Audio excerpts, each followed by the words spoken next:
증여나 은행 대출만으로는 주택 구입에 여전히 쉽지 않은 것도 현실이죠.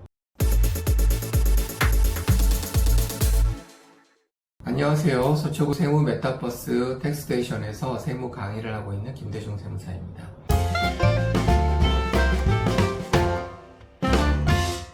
2024년 세법 개정안 중에 혼인에 따른 증여재산 공제 규정 신설이 포함되었는데요. 법이 이대로 통과가 되면은 신혼부부의 경우 각각 1억 5천만 원씩 총 3억 원을 세금 없이 증여받을 수 있게 되어서 사회적으로 관심이 높은 상황입니다. 그럼에도 불구하고 지난 7월 현재 서울지역 아파트 평균 가격이 12억 원인 점을 감안하면 증여나 은행 대출만으로는 주택 구입에 여전히 쉽지 않은 것도 현실이죠. 이러한 이유로 자금 조달의 한 방법으로서 부모로부터 자금을 차용하려고 하는 수요가 높은 상황인데요. 그래서 오늘은 직계존비속간 자금 차용 시 유의사항과 원리금 상환 시 이자 소득세 등 세금 납부에 관하여 말씀드려보도록 하겠습니다. 원칙적으로 직계존비속간 금전소비대차, 즉 부모 자녀 간 자금 차용은 인정되지 않습니다. 다만 예규에서 보듯이 자금을 차용하여 사용하고 추후일을 변제한 경우 그 사실이 채무부담계약서나 이자 지급 사실, 담보 제공 및 금융거래 내용 등에 의해서 확인되는 경우에는 차용관계를 인정하고 증여세를 부과하지 않는다 이렇게 되어 있습니다. 그리고 이에 해당되는지 여부는 구체적인 사실을 확인하여 판단할 사항이다 이렇게 되어 있죠. 2020년 10월 27일에 그 자금조달계획서 제출 대상자가 크게 확대되었습니다. 그때 이후로 부모 자녀 간의 자금 차용과 차용증 작성이 더욱 보편화된 것 같고요.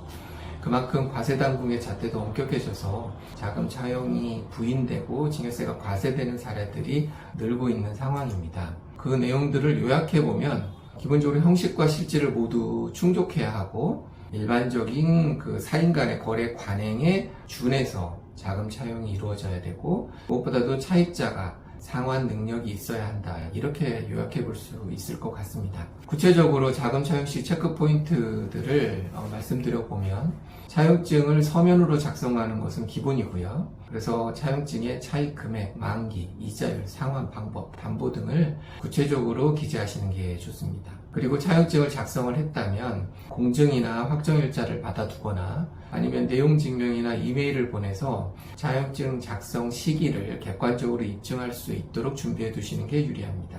그리고 차입 금액은 차입자의 소득으로 상환이 가능한 범위 내에서 설정하시는 게 좋겠고요. 상환 기간은 너무 길지 않게, 만약에 상환 기간이 길다면 담보를 설정하는 것을 적극적으로 고려하시는 게 필요합니다. 차입 기간 중에 원리금을 분할 상환하는 것이 유리합니다. 예규 중에 만기 시에 원리금을 일시 상환하는 것에 대해서 부인한 케이스들이 있습니다.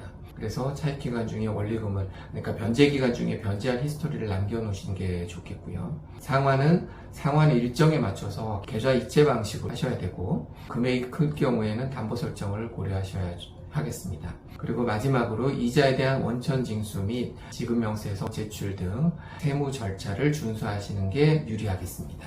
이자 소득에 대한 원천 징수라고 하는 것은 기본적으로 차입자가 대여자한테 이자를 지급을 할 때에 대여자가 납부해야 할 세금을 미리 떼어놓고 이자를 지급하고 떼어놓은 세금은 세무서와 지자체에 대신 신고 납부하는 것을 말합니다. 원천징수 의무자는 그래서 차입자고요. 이때 떼어놓는 원천징수하는 세금은 세율 27.5%를 적용하여서 원천징수합니다. 가령 이자가 100만 원이라고 하면 27만 5천 원을 떼어놓고 나머지 금액을 대여자에게 지급을 하고 떼어놓은 27만 5천 원은 세무서와 지자체에 각각 25만 원과 2만 5천 원을 신고 납부하면 되시겠습니다. 이 원천징수한 것에 대한 세금 신고와 납부는 이자 지급일의 다음 달 10일까지 세무서와 지자체에 각각 하도록 되어 있습니다. 이렇게 지급한 이자는 1년간 지급한 이자를 모아서 지급 명세서를 제출해야 되는데요. 이 지급 명세서 제출도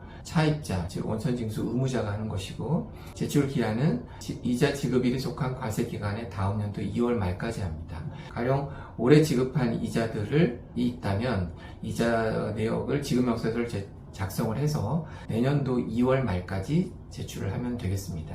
이 지급명세서를 제출하게 되면 이 내역이 이자 소득자의 과세 자료로 집계가 되고 국세청에서는 이 자료를 근거로 이자 소득자의 금융소득 종합과세 판정 등에 활용을 하게 됩니다. 자금 차용 시에 이자 설정에 있어서는 적정 이자율보다 낮은 이자율로 차용이 가능한데요. 증여 이슈가 있을 수 있습니다. 다만 적정 이자율보다 낮은 이자율로 차용을 하더라도 적정 이자와 실제 지급 이자의 차이가 연간 1,000만 원 미만인 경우에는 증여로 보지 않습니다. 여기서 말하는 적정 이자율은 4.6%로 보시면 됩니다. 예를 들어 설명을 드리면 차입금이 4억 원이고 실제 이자를 1%로 약정을 하셨다고 가정했을 때 적정 이자는 1,840만 원인데 실제 지급하는 이자는 400만 원이 됩니다. 그래서 둘 간의 이자 차이가 1,440만 원으로 1,000만 원을 넘게 되는데요. 이때에는 이 1,440만 원을 증여한 것으로 봅니다. 반면에 실제 이자를 3%로 약정한 경우에는 실제 이자와 적정이자의 차이가 640만 원으로서 1,000만 원이 안 되기 때문에 이때에는 실제 이자를 낮게 설정을 했더라도 증여로 보지 않습니다. 즉 적정이자와 실제 지급이자의 차이가 1,000만 원 미만이 되도록 무이자 또는 저리로 차용이 가능하다. 이 점 참조하시면 되겠습니다. 참고로 원금이 약 2억 1,700만 원 정도가 안 되는 경우에는 무이자로 차입을 하더라도 증여 이슈는 없습니다. 다만 무이자 차입한 경우라도 변제 기간에 변제한 사실을 히스토리를 남겨놓기 위해서 차입 기간 동안 원금을 분할해서 주기적으로 상환해 가는 것이 주 소명에는 유리할 것으로 생각이 됩니다. 그 외에 자금 차용 시 고려할 사항으로는 이자 설정할 때에 이자나 배당소득의 합계가 2,000만 원을 넘어가게 되면은 금융소득 종합과세가 되기 때문에 금융소득 종합과세 여부가 되는지 체크하실 필요가 있고, 또한 이자 배당을 포함해서 각 소득의 합계액이 연간 2,000만 원을 초과하게 되면 건강보험 피부양자 자격이 상실됩니다. 그래서 이자 설정할 때 건강보험 피부양자 자격이 상실될지에 대해서도 검토해서 자금 차용을 진행하시는 게 좋을 것으로 생각됩니다. 지금까지 직계 좀비속관 자금 차용에 관하여 알아보았습니다. 시청해주셔서 감사합니다.